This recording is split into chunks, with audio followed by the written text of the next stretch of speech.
Water first. Questions later. That was what Tom Whitaker would remember saying, though later, when men in clean uniforms asked him to repeat every detail, he could not swear whether the words had left his mouth or only crossed his mind. West Texas, August 1944. The desert had been wind-scoured for 3 straight days, the kind of dry storm that did not bring rain, only sand, static, and a sky the color of old brass. By sunrise, the fence lines north of Dry Creek Ranch had disappeared beneath drifts as high as a wagon wheel, and Tom rode out alone to see what the storm had taken. He was 46 years old, broad in the shoulders, narrow in speech, a white cowboy with sun-cut lines around his eyes and hands that knew rope, leather, and drought better than they knew paper. His horse, Blue, moved slowly through the mesquite, stepping over broken brush and loose wire while the morning heat gathered itself out of the ground. There was no sound except the creak of saddle leather, the dull tap of hooves, and the wind dragging sand across the flats like a whisper that would not end. 10 miles east, behind wire and guard towers, Camp Hearn held German prisoners sent out to ranches and farms that had lost their young men to the war. 5 days earlier, one of them had gone missing from a work detail near the dry wash. A German woman, 27, white. Name, Greta Hartmann. Former field nurse, they said. Auxiliary, they said. Prisoner, they said. The camp had posted a notice at the supply office and sent riders across the neighboring ranches escaped German POW. Report immediately.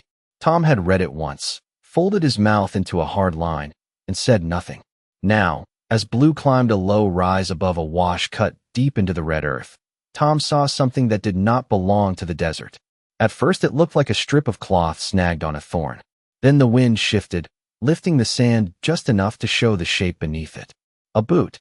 Not a cowboy boot. Not American. Gray leather, cracked white with dust, half buried beside a clump of mesquite.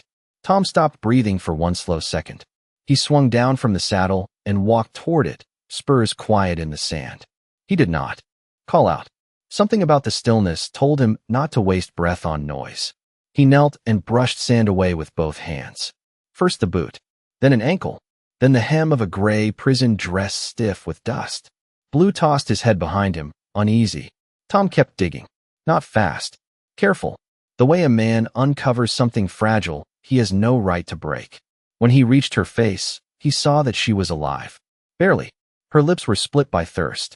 Her cheeks were burned dark by sun and wind. One hand was closed around an empty canteen strap as if she had been holding on to it longer than strength allowed.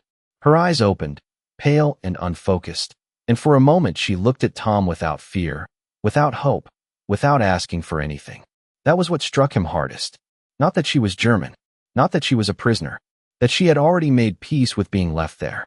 Tom pulled his own canteen from the saddle, uncorked it, and touched a few drops to her mouth.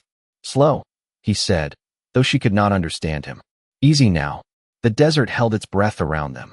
5 days missing. 10 miles from camp. One poster nailed to a wall. One cowboy kneeling in the sand beside the enemy, giving her water before he gave anyone a report.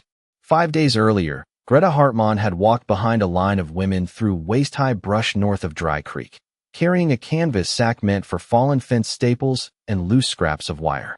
The morning had started clear, too clear, with a white sun sitting over the flats before breakfast was even finished. The prisoners had been sent out from Camp Hearn in the back of an army truck. 6 German women in gray cotton dresses marked with the letters PW, 1 American guard, and 1 ranch hand from the county who knew the old fence road. They were not dangerous women. They were tired women. Nurses, clerks, telephone operators, 2 former school teachers, all captured far from the places where they had been born and carried across oceans into a country they had been taught to fear. Greta was the quietest among them. She had learned enough English to answer orders, but she saved words the way thirsty people saved water. That morning, she had watched the land with a nurse's attention, noticing the color of the sky, the dryness in the mouths of the other women, the tremor in Anna Vogel's hands when she lifted the water bucket from the truck. Anna was 19, white-haired from sun bleaching more than age, with cheeks still round enough to make her look younger than she was.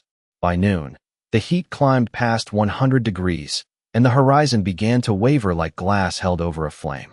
The ranch hands said they would finish one more stretch of fence and return before the wind came up. But in West Texas, weather did not always wait for men to finish speaking. The first gust arrived as a slap of dust across the face. Then another.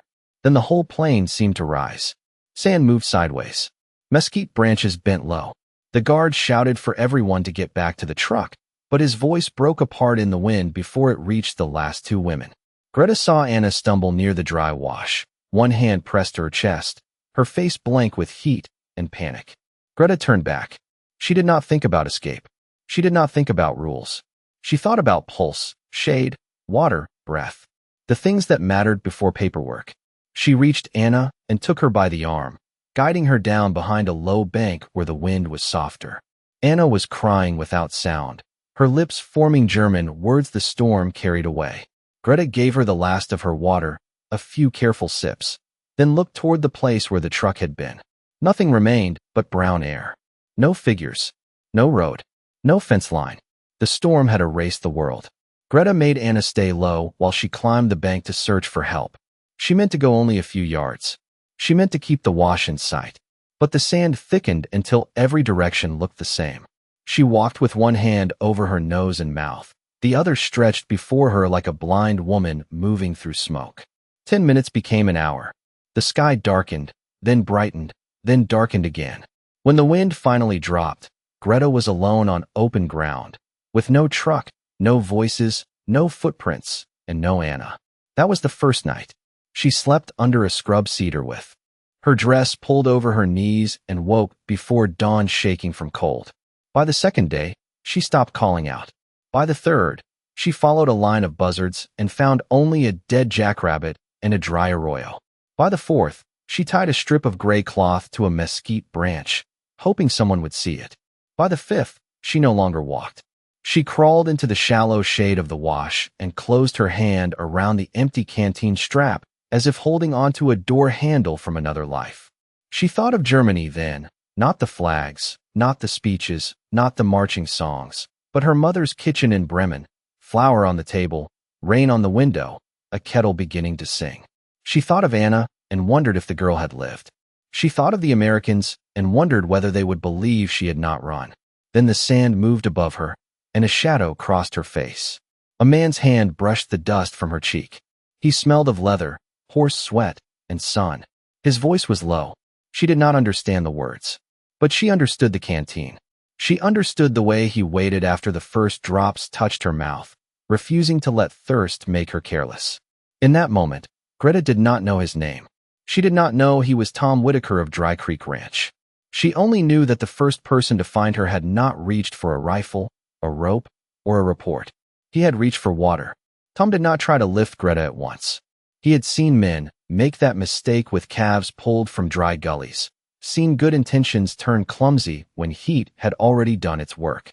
He shaded her face first with his hat, then poured a little water into his palm and touched it to her lips again. A few drops. A pause. A few more. The canteen felt suddenly small in his hand, as if the whole desert had leaned forward to drink from it. Greta swallowed with effort, her throat moving like the last working part of a broken machine. Her eyes stayed on him, not trusting, not pleading, only watching. Tom spoke because silence felt too much like leaving. Easy, he said. You are not going anywhere fast. The words meant nothing to her, but the tone did. Low, plain, no anger in it. Blue stood nearby with reins hanging loose, ears flicking at flies.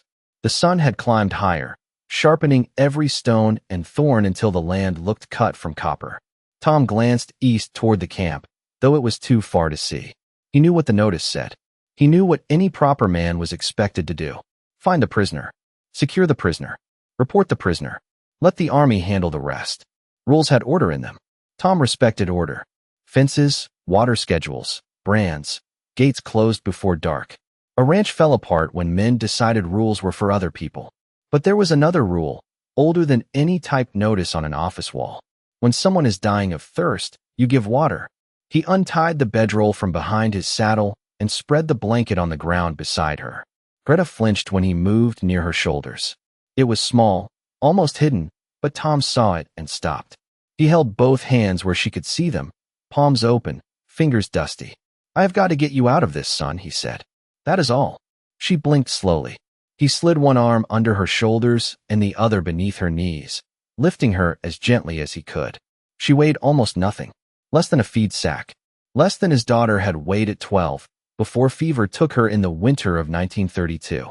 That memory came and went like a cloud crossing the sun. He placed Greta across the blanket, then made a shade by tying one corner to a mesquite branch and the other to his saddle horn. It was poor shelter, but it was shelter. The desert cared nothing for uniforms. It took moisture from Americans and Germans the same way. Tom opened his saddlebag and found a strip of clean cloth, 2 biscuits wrapped in wax paper, and a small jar of peach preserves Martha had sent with him that morning. He looked at the food, then at Greta's mouth.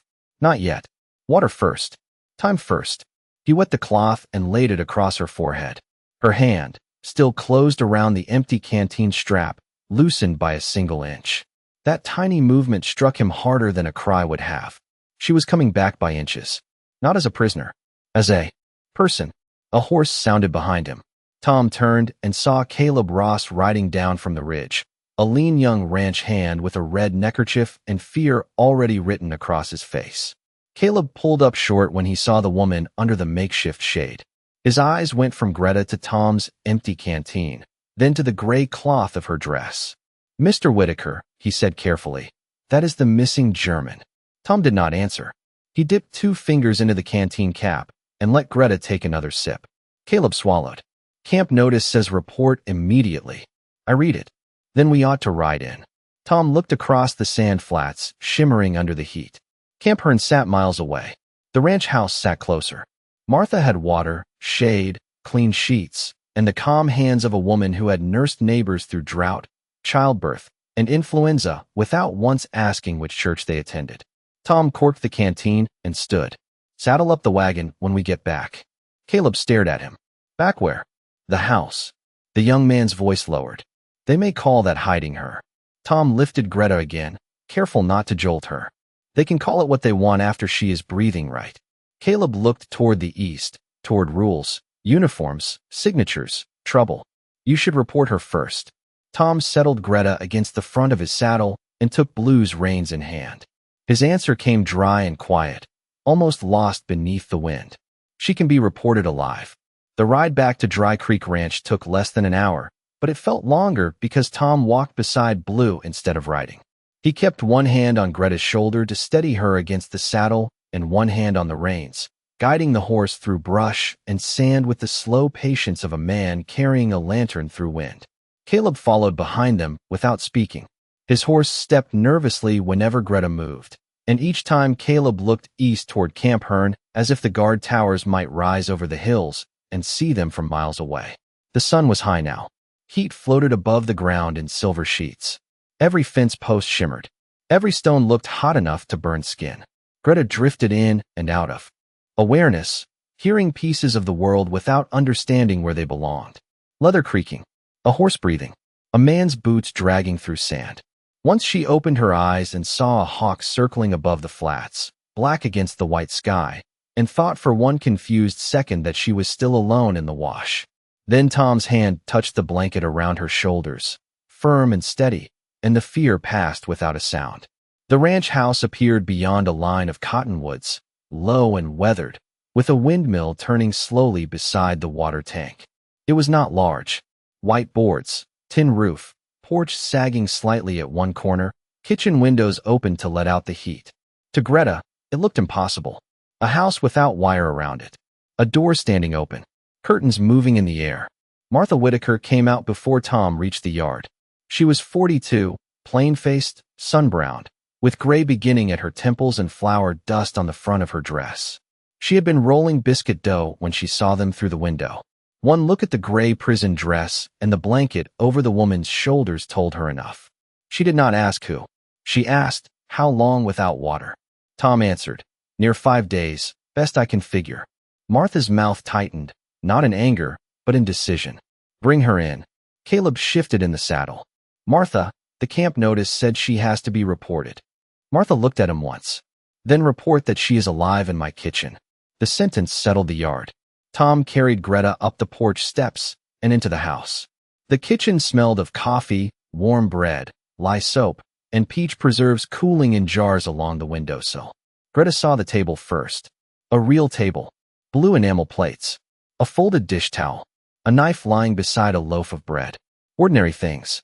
After camps, trucks, barracks, and desert, the sight of ordinary things frightened her more than the open land had. She tried to pull away, weak as she was, and whispered one word. Camp. Tom lowered her onto the narrow daybed near the wall, keeping his hands visible as he stepped back. Later, he said. One word. No promise he could not keep. No softness meant to confuse her. Just later. Martha brought a basin of cool water and a clean cloth. She moved with the quiet speed of someone who had cared for fever, heat, and fear before. She did not crowd Greta. She did not touch without letting the woman see first. Cloth to forehead. Water to lips. A spoon dipped in honey and held near her mouth. Slow, Martha said, though the German woman did not know the word. Everything slow. Greta tasted the honey and closed her eyes. Sweetness. Small. Golden. Almost painful. For a moment, her face changed. Not healed. Not safe. Only reminded. Tom stood by the stove with his hat in his hands, leaving a ring of dust on the floor beneath him. Caleb remained at the open door, caught between the shaded room and the bright yard. He watched Martha fold a damp cloth over Greta's wrists. He watched Tom pour the last of his canteen into the basin without hesitation. Then he looked again toward the road to Camp Hearn. The rules were no longer far away. They were coming closer with every minute they were ignored. Caleb Ross lasted 17 minutes in the doorway before fear made a decision for him. He watched Martha set a chipped cup of water beside the daybed. He watched Tom stand with his back to the stove, silent as fence wire. He watched Greta Hartmann breathe a little easier each time the damp cloth touched her forehead. Nothing in the room looked like a crime. That was what troubled him. It looked ordinary. It looked decent. It looked like the kind of thing a person ought to do before remembering that the world had rules against it. Caleb stepped backward onto the porch, then into the yard, moving slowly at first, as if he were only going to check the horses. No one stopped him. Tom saw him go through the kitchen window. So did Martha. Neither spoke. Outside, the heat struck Caleb full in the face. He crossed to the hitching rail, untied his horse, and put one boot in the stirrup. His hands were unsteady on the reins. He was not a cruel young man. He was 23, white, born in San Angelo, raised by a father who believed that trouble entered a house through any door left open too long. Caleb had 2 brothers overseas and a mother who folded service stars into her prayers every night.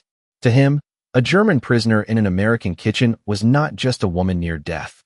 She was a question with no safe answer. He rode east toward Camp Hearn with dust lifting behind him in a thin brown tail. The road ran straight for 7 miles, past dry gullies, wind-bent yucca, and fence posts that leaned like tired men. With every mile, the ranch house grew smaller in his mind, and the notice on the camp wall grew larger. Escaped prisoner. Report immediately. The words had the weight of command. At the camp gate, the guard recognized him and waved him toward the administration building. Caleb removed his hat before entering Captain Samuel Reeves's office.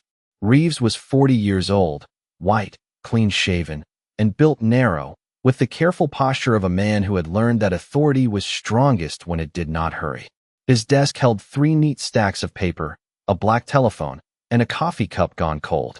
A fan turned above him, moving hot air from one side of the room to the other. Caleb told the story badly at first. Too fast. Too many starts. The missing German woman. Found in the wash. 5 days. Mr. Whitaker brought her to the ranch house. Gave her water. Martha was tending to her. Not hiding exactly. Not turning her in exactly. Just there. Reeves did not interrupt. He wrote down the name, the time, the location, and the word kitchen. When Caleb finished, the room was quiet except for the ceiling fan. Is she conscious? Reeves asked. Some, Caleb said. Not clear. Is she guarded? Caleb looked down at his hat. No, sir. Is she able to walk? No, sir. Reeves set the pencil down. That small sound seemed louder than it should have. Get Corporal Lewis and Private Mason, he said to the clerk outside his door. Bring the medical kit and the transport car. 20 minutes later, a green army sedan and a light truck rolled out of Camp Hearn, raising dust along the fence road. Reeves sat in the front seat beside the driver, his jaw still, his eyes on the horizon. He had read the regulations. Prisoners of war were to be secured, documented, transported, examined, and returned to authorized custody. Civilians were not to house them. Civilians were not to feed them outside approved channels. Civilians were certainly not to make decisions before notifying the army. But Reeves had also seen heat take men apart without ever raising its voice. He had seen paperwork arrive too late to matter. When the vehicles reached Dry Creek Ranch, Tom was standing on the porch as if he had been expecting them since the moment he lifted Greta from the sand. He wore a clean shirt now, but dust still marked his cuffs and boots. Martha stood behind the screen door. Inside, through the dim kitchen, Reeves could see the German woman on the daybed, a white sheet drawn to her shoulders, her cracked boots placed neatly beneath a chair. Not hidden, not displayed, simply cared for. Reeves stepped from the car. Corporal Lewis moved to follow, but the captain lifted one hand. "Stay by the vehicle unless I call." Tom came down one step and stopped. He did not offer excuses. He did not ask for thanks. Reeves looked at him, then toward the open kitchen door. "Mr. Whitaker," he said, "I received a report." Tom nodded once. "Figured you would. You understand the seriousness of bringing a missing enemy prisoner into a private home. I understand she was dying in my pasture." Reeves held his gaze. The wind moved across the yard, rattling the loose tin on the barn roof. A horse stamped once near the trough. Martha opened the screen door behind Tom, and the smell of coffee and warm biscuits drifted out into the dust. For a moment, no one moved. Then Reeves removed his hat before stepping onto the porch. Captain Reeves entered the kitchen as a man enters a church after hearing bad news, quietly, with his hat held low and his eyes adjusting to the dimness. The room was cooler than the yard, though not by much. A damp cloth hung from the back of a chair. A basin sat on the floor beside the daybed, the water tinted red-brown with desert dust. Greta Hartmann lay beneath a white sheet, her face turned toward the wall, her hair dry and tangled against the pillow Martha had placed beneath her head. She looked smaller indoors. Out in the desert, the land had made her seem like a shape it was trying to swallow. Here, among coffee cups, flour tins, and a ticking clock, she looked like someone who had once sat at tables, answered questions, folded laundry, written letters, waited for rain. Reeves stood still for a moment longer than regulations required. Then he stepped closer. "Miss Hartmann," he said in careful English, knowing she might not understand him. "I am Captain Samuel Reeves, United States Army. You are safe. You will be returned to medical care." Her eyelids moved, but she did not speak. Martha stood beside the stove with her arms folded, watching the captain the way ranch women watched weather, not afraid of it, but unwilling to trust it too early. Tom remained near the door. Caleb hovered on the porch, half in sunlight, half in shade. Reeves opened the medical kit himself before calling in the enlisted men. He checked the label on a packet of salts, unfolded a clean towel, and looked at Martha. "How much water has she had?" "Small sips," Martha said. "Not near enough to hurt her. Enough to keep her here." Reeves nodded. "Food. A little honey. Nothing heavy." "Good." The word surprised Tom. It surprised Caleb more. Corporal Lewis stepped inside with a notebook, and the room changed. Paper had a way of making ordinary mercy look official, and official things could become dangerous once ink touched them. Lewis looked at Greta, then at Tom. "Sir, do you want the prisoners secured before transport?" Reeves did not answer at once. He looked at Greta's hands. Both rested above the sheet, palms open, fingers trembling slightly from weakness. There was nothing in them. No threat. No plan. No escape. Just hands. "No," Reeves said. "She is not to be handled roughly. Bring the stretcher." Lewis hesitated for only a breath, then left. Reeves turned to Tom. "You should have sent word immediately," Tom said. "I sent the nearest man once she was under shade." "That is not what the regulation says." "No, sir. The regulation says a discovered prisoner is to be reported and transferred to military custody without delay." "Yes, sir. Instead, you brought her here." Tom looked at the daybed, not at Reeves. "Yes, sir. You understand how that reads in a report." "I expect." "It reads poorly." Reeves studied him. There was no defiance in Tom's voice. No pride. No performance. That made the matter harder, not easier. A man looking for praise could be dismissed. A man looking for a fight could be disciplined. But Tom Whitaker looked like a man who had found a body in the sand and chosen the next useful thing. Water, shade, a bed. Reeves moved to the table, where Tom's canteen sat beside the basin. It was dinted, sun-warmed, and nearly empty. He picked it up, felt its lightness, then set it down again. "Why did you not wait?" he asked. The room held the question. The clock ticked once, twice. Outside, a fly worried at the screen door. Tom wiped one dusty hand along the seam of his trousers. Because she could not. Martha looked down. Caleb stopped shifting on the porch. Even Reeves seemed to let the words settle before breathing again. "You know who she is," the captain said. "I know what the notice called her. And you chose to ignore it." "No," Tom's voice stayed quiet. "I chose to answer what I saw first." Reeves looked toward Greta. Her eyes had opened. She was watching them now, weak but present, following tone more than language. Martha stepped closer and touched the cloth at Greta's forehead. Greta whispered something in German. It was dry, almost soundless. Reeves leaned nearer. "What did she say?" Martha asked. Reeves shook his head. "I do not know." Greta tried again, this time shaping the words with effort. "Anna," she whispered. Then, after a breath, "Anna Vogel." The name entered the room like another person. Reeves straightened. Tom looked at Martha. Caleb looked from one face to another. The captain knew the name. Everyone at Camp Hearn knew it. Anna Vogel was the other young prisoner from the same work detail, the one found 2 days earlier under a wash bank, alive because someone had given her water before disappearing into the storm. Until that moment, the camp had assumed the two events were separate. Anna rescued by chance. Greta escaped by choice. Reeves looked back at Greta, and the first clear crack appeared in the report he had been preparing to write. Captain Reeves asked for coffee, not because he wanted coffee, but because men needed something ordinary to hold when the room became heavier than the weather outside. Martha poured it without a word. The cup looked small in his hand. Greta watched the steam rise, her eyes moving from Reeves to Tom, then back to the ceiling as if language itself required more strength than she had left. The name Anna Vogel had changed the room. Before it, Greta had been a missing prisoner found too far from camp. After it, she became a question no one had asked carefully enough. Reeves pulled a chair beside the daybed and sat down slowly, lowering himself to her level. "Anna Vogel is alive," he said, shaping each word with care. "Do you understand?" "Alive."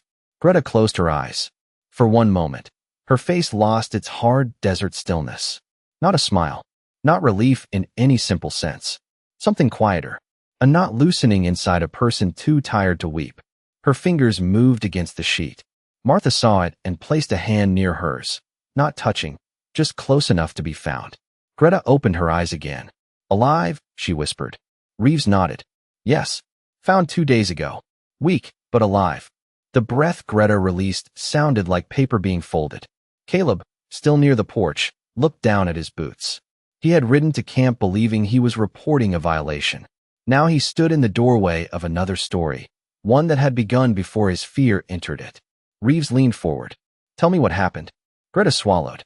Martha lifted the cup and let her take a small sip of water. The German woman spoke slowly, gathering English from the edge of exhaustion. Some words came in German, some in fragments. Reeves understood enough. Tom understood less, but he did not need every word. He watched her hand move in small motions across the sheet, drawing the shape of wind, road, and distance. The work detail, the fence line, the storm, Anna falling behind, Greta turning back, the truck disappearing behind dust, a dry wash, a canteen with only a little water left, Greta giving it to Anna, then climbing the bank to look for the road and losing the girl, the fence, the world. No escape, no plan, no desert crossing toward Mexico, as one guard had suggested. In the mess hall, just one woman trying to find help for another, and the storm erasing the difference between courage and disappearance. Reeves wrote nothing while she spoke. That mattered. Corporal Lewis stood with the notebook open, pencil ready, but the captain lifted one hand, and the pencil remained still. Some stories needed to be heard before they were reduced to lines. Greta's voice thinned near the end. "I wanted bring water," she said. "For Anna." She turned her face slightly toward Tom. "Then no road." Tom nodded once, though the words had not been meant for him alone. Outside, the army sedan ticked as its engine cooled. In the yard, Blue lowered his head to the trough. Wind moved through the cottonwoods with a dry, papery sound. Reeves stood and walked to the kitchen window. From there he could see the long flats stretching east, the same flats his men had searched with maps, binoculars, and certainty. Certainty had failed. A missing prisoner had been called an escape. A rescue attempt had been filed as misconduct before anyone knew what had been risked. He turned back to Tom. "Mr. Whitaker, when you found her, did she have anything with her?" Tom pointed toward the chair. Martha had placed Greta's cracked boot beneath it, and beside the boot lay the empty canteen strap still stiff with sand. Reeves picked it up. It was not Army issue from Camp Hearn. It belonged to the work detail water bucket, torn loose, carried until the metal clasp had cut into the leather. A small thing, a useless thing after the water was gone. But Greta had held on to it for 5 days. Not because it could save her. Forehead. Greta's eyes closed again, but this time she did not look abandoned. Reeves spoke carefully, each word measured before it entered the room. Prisoner Hartmann left the work area during a sandstorm while attempting to aid prisoner Vogel. Civilian rancher Thomas Whitaker discovered her in critical condition and rendered emergency aid prior to formal transfer. He paused. The pencil scratched across paper. Dry, precise, permanent. Then Reeves added, softer, no evidence of escape intent. Caleb heard the words and felt the heat rise in his face. Tom heard them and looked out toward the desert. Greta did not hear all of them, but she heard enough. In the stillness that followed, the report stopped being a weapon. It became a record of mercy arriving late, but not too late. The stretcher came in through the kitchen door with 2 young soldiers carrying it like something borrowed from a hospital rather than brought from an army truck. One from the storm, one from the rescue. Reeves saw the look and placed the torn strap gently on the stretcher beside her hand. Greta closed her fingers around it. Not hard this time. Just enough. Outside, the yard had grown quiet. Caleb stood near the hitching rail with his hat in both hands, the brim bent from being gripped too long. The report in Corporal Lewis's notebook had taken shape, but ink could not soften what Caleb felt rising inside him. He had not lied. Started. Dust lifted around the tires. Greta lay under Martha's quilt with the torn strap in her hand, looking up at the wide Texas sky that had nearly become the last thing she ever saw. As the truck rolled out, she turned her face toward the ranch house. Tom stood in the yard. Martha stood on the porch. Caleb stood by the rail. 3 Americans, each holding a different piece of the same day. From the Army office returned Martha's blue quilt 2 weeks later, washed, folded, and tied with brown string. Inside the fold was a note in careful handwriting. "Thank you for the use of it." No signature. Martha read it once, pressed it flat with her palm, and placed it in the kitchen drawer beneath the measuring spoons. In October, Greta was allowed to work again, but not in the far fields. She was assigned to the camp laundry, then later to the infirmary, where she rolled bandages, translated for frightened women, and learned the names of American medicines by sound. Anna recovered more slowly. The first time Greta saw her, they sat on opposite beds in the ward and said almost nothing. Anna took Greta's hand. Greta let her. That was enough. The war moved on. Seasons changed over Texas. The mesquite stayed green longer than it should have. The windmill turned. Tom returned to fences, cattle, water lines, and weather, but something in the ranch had shifted.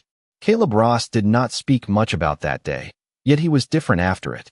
When a hired hand mocked the prisoners that winter, Caleb told him to quit talking.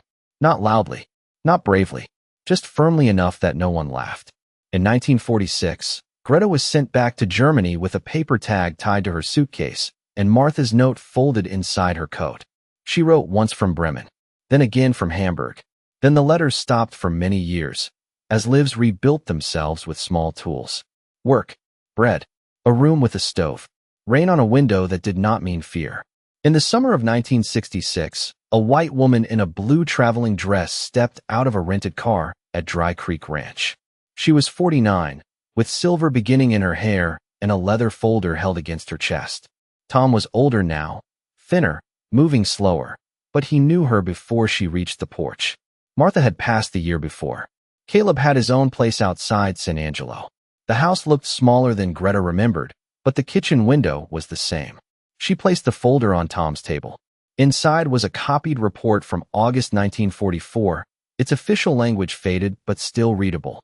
At the bottom was Reeves's handwritten line. Civilian aid prevented loss of life. Greta touched the paper with 2 fingers. They reported what you did, she said. Tom looked at the page for a long while. I suppose they did. Outside, the wind moved through the cottonwoods, dry and gentle. Greta reached into her handbag and removed the torn canteen strap, darker now with age, kept across an ocean and through 2 decades of ordinary living.